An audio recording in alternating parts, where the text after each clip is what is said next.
नमस्कार बच्चों। आज फिर से एक बार ऑनलाइन अध्यापन में आप सभी 8वीं के छात्रों का मैं स्वागत करता हूं। कल के पाठ में हमने उपयोजित लेखन के अंतर्गत व्याकरण पढ़ा था। आज हम गांव शहर यह जो नई नवगीत विधा है इसका अध्ययन आज हम करने वाले हैं। ठीक है बच्चों। ये जो गांव और शहर जो है इन दोनों के बारे में चर्चा करने वाले हैं। ठीक है।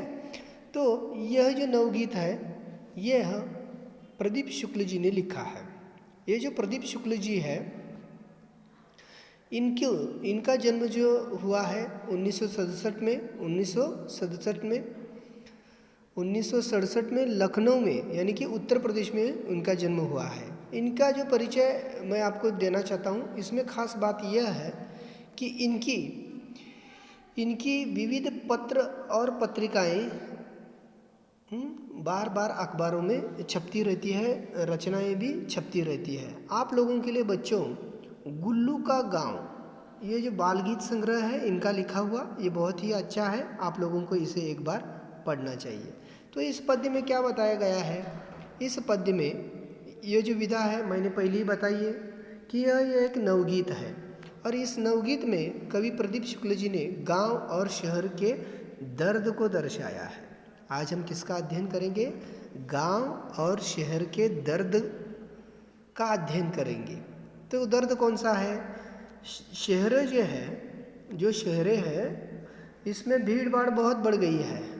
क्यों बढ़ गई है? क्योंकि गांव से शहरों की तरफ लोगों का पलायन हो रहा है और किसी किसी गांव में भी शहरीकरण हो रहा है। जो शहर के नज़दीक गांव है ना, उनका भी शहरीकरण बहुत ज़ोरों शोरों से चल रहा है। इसलिए भीड़ भाड़ भागम भाग बहुत ही बढ़ गई है। इसका मार्मिक वर्णन कवि प्रदीप शुक्ल जी ने गांव शहर इस पद्य में किया है।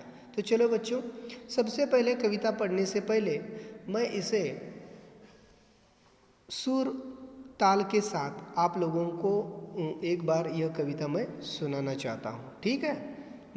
आज सिर्फ बच्चे हम क्या करेंगे, पहले इन 3 पदों का अध्ययन आज की तासिका में करेंगे। इससे पहले हमें इसे उचित लय के साथ गाना है। ठीक है। आप लोगों को सिर्फ सुनना है। यह कविता आप लोगों को रटनी ही आहे। ही कविता तुम्हाला पाठच करायची आहे मुलांनो। फक्त आता मी कसं गातोय त्या पद्धतीने तुम्ही गायल्यानंतर तुम्हाला हे लवकर लक्षात राहील। मी एक ह्याला चाल ठरवलेली आहे। ठीक आहे। तर मुलांनो पहिल्यांदा ह्याला उचित चाल लई बदला बदला सा मौसम है, बदले से लगते हैं सुर, दीदा फाड़े शहर देखता, गाँव देखता टुकुर टुकुर। बदला बदला सा मौसम है, बदले से लगते हैं सुर, दीदा फाड़े शहर देखता, गाँव देखता टुकुर टुकुर। दिल रखने की जगह नहीं है, शहर ठसाठस भरे हुए, उधर गाँव में पीपल के हैं सारे पत्ते झरे हुए। मेट्रो के खंबे के नीचे रात गुजारे परमेश्वर, दीदा फाड़े शहर देखता, गाँव देखता टुकुर टुकुर। ठीक है बच्चों, कैसे गाना है आप लोगों को पता चला? फिर से एक बार मैं गाता हूँ, आप लोगों को सिर्फ सुनना है। एक बार रटना है, ह्याला पाठ करायचा आहे। कसं पाठ करायचं आहे? उचित लय तालामध्ये पाठ करायचा आहे। बघा, बदला बदला सा मौसम है, बदले से लगते हैं सुर, दीदा फाड़े शहर देखता, गाँव देखता टुकुर टुकुर।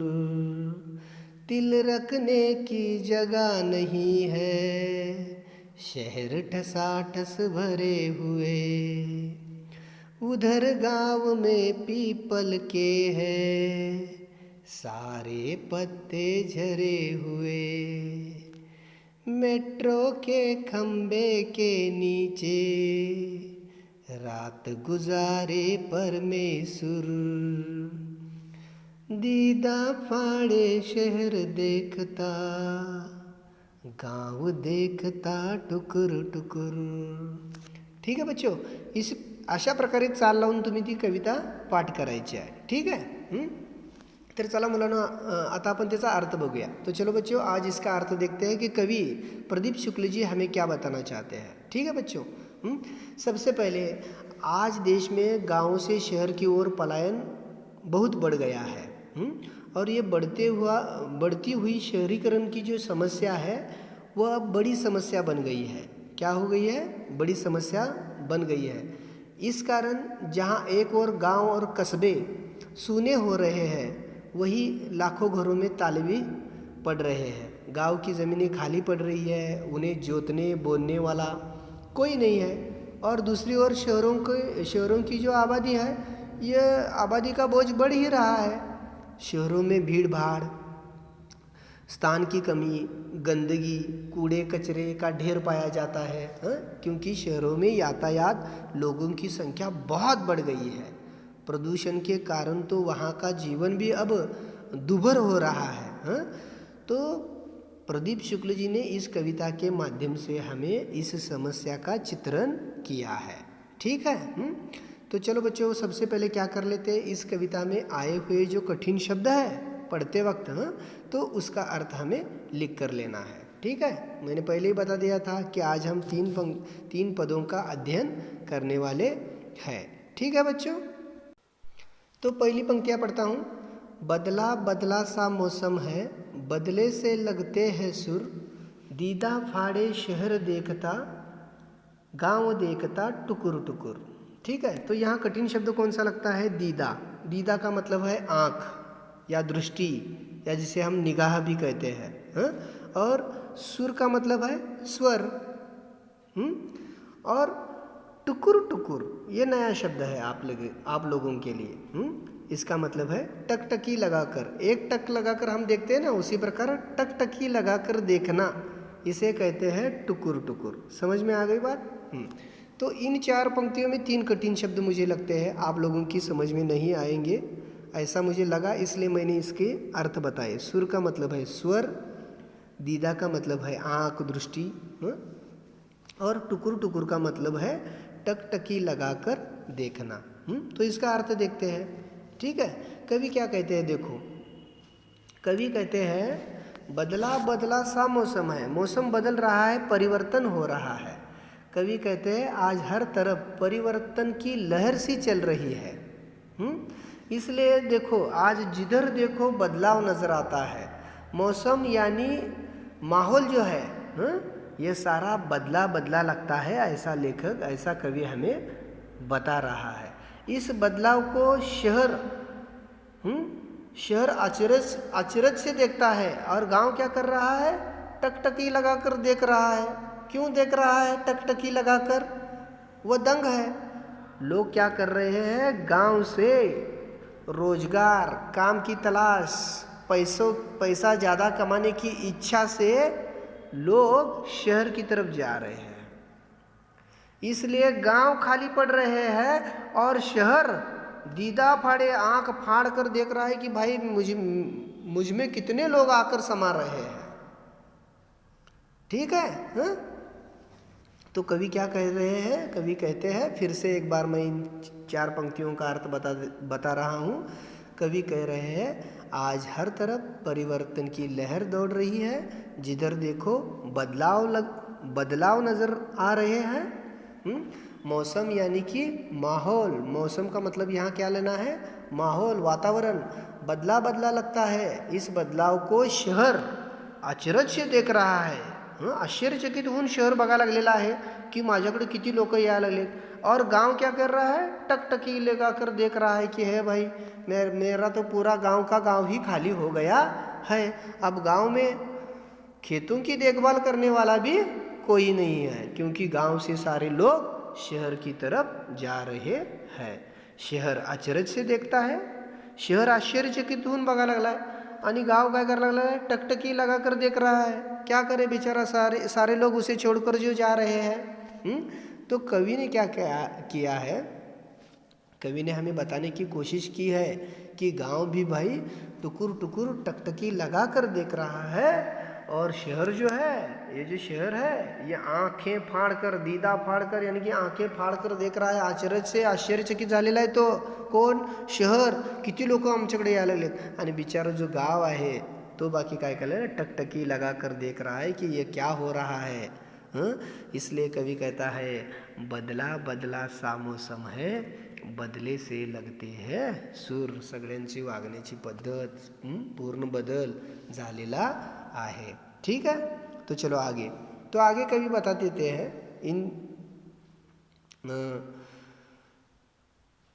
आगे कवि बता देते हैं, तिल रखने की जगह नहीं है। तिल कितना छोटा होता है बच्चों, तिल तो बहुत छोटा होता है। तिळ मराठीमध्ये तिल रखने की जगह नहीं है। कवि कह रहा है, शहर इतने ठसाठस भरे हुए हैं कि इस शहर में तिल रखने की भी जगह नहीं है। तो देखो दूसरी ओर क्या हो रहा है, गांव के गांव, ये जो गांव है ना, ये गांव है, ये सारे अब खाली खाली पड़ रहे हैं, और दूसरी ओर शहर में तिल रखने की जगह नहीं है। ठीक है ना, समझ में आ रही बात।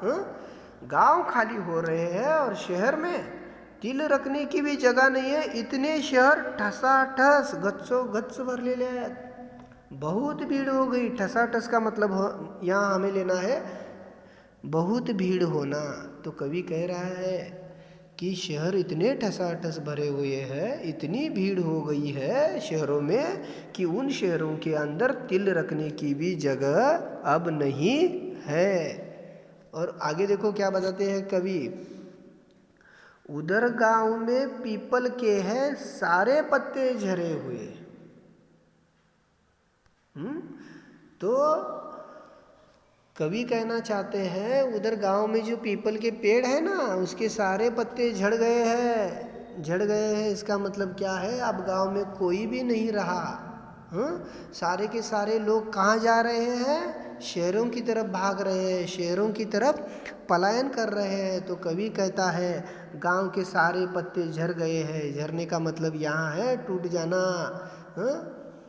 इसका मतलब हम क्या लेंगे कि बच्चों, गांव के सारे लोग शहर की तरफ जाने के कारण अब गांव में खेतों की देखभाली करने वाला भी कोई नहीं रहा है। सारे के सारे गांव अब खाली हो रहे हैं। और शहरों की अवस्था क्या है, और शहरों की अवस्था तो यह है कि शहरों में तिल रखने की भी जगह अब नहीं है। बहुत आसान है बच्चों, अतिशय सूफी कविता है। अब देखो इसका अर्थ देखते हैं। मेट्रो के खंबे के नीचे रात गुजारे परमेश्वर। परमेश्वर का मतलब कौन है, परमेश्वर यानी कि परमेश्वर एक नाम है। मेट्रो के खंबे के नीचे रात गुजारे परमेश्वर दीदा, फिर से शब्द आया है दीदा यानी कि आँख। दीदा फाड़े शहर देखता, गांव देखता टुकुर टुकुर। देखो पहली पंक्तियों में ये दो पंक्तियाँ आ गई थी पहले पद में, अब वही तीसरी और चौथे में भी यह आ गया है। ठीक है, तो इसका अर्थ देखते हैं। तो कवि कहना चाहता है, गांव से लाखों लोग शहर आ तो रहे हैं, पर न तो उनके पास रहने को जगह है। परमेश्वर जैसा कोई मेट्रो के खंबे के नीचे, तो कोई सड़क के किनारे रात गुजारता है। कवि क्या कहने चाहते हैं, कवि कहना चाहते हैं मेट्रो रेल जो है ना, रेल का नाम है मेट्रो रेल, जो बहुत तेज़ी से दौड़ती है, तो उसके जो खंबे होते हैं ना, कोई उस खंबे के नीचे रात गुजार रहा है, वही सो रहा है, क्योंकि तिल रखने को भी जगह नहीं है। तो सोने को जगह कहाँ से मिलेगी शहरों में, क्योंकि हर रोज लाखों लोग शहरों की तरफ जा रहे हैं। तो कवि कहता है कोई मेट्रो के खंबे के नीचे सो रहा है तो परमेश्वर, इसका मतलब है परमेश्वरासारखा माणूस सुद्धा, परमेश्वरासारखा माणूस सुद्धा सड़क के किनारे रात गुजार रहा है। इसलिए कवि गांव और शहर इस परिवर्तन से आश्चर्यचकित है, यही इसका अर्थ है। यही बताने के लिए वो कहते हैं कि ये सारा दृश्य देखकर दीदा फाड़े शहर देखता, आंख फाड़कर शहर देख रहा है कि ये भाई ये क्या हो रहा है। हाँ? भगवान जैसे आदमी को भी किसी को मेट्रो के खंबे के नीचे तो किसी को सड़क के किनारे रात गुजारनी पड़ रही है। इतनी भीड़ अब शहर में हो गई है। ठीक है बच्चों, इसमें कुछ कठिन लगता है क्या? कठिन कोई भी बात नहीं है। तो आप लोगों को क्या करना है, सिर्फ मैं ज़्यादा पढ़ाई नहीं दूंगा, आप लोगों को क्या करना है, सिर्फ ये जो कविता है ना इसे 2-3 बार पढ़ना है और इसे रटना है। आजचा अभ्यास फक्त एवढंच सांगतोय, कविता वाचायची, पाठ करायची आणि पाठ केल्यानंतर रटने के बाद आप लोगों को फिर से एक बार अपनी बहियों में यह कविता लिखनी है। ठीक है बच्चों, आज के लिए सिर्फ इतना ही, यहीं पर रुकते हैं। धन्यवाद।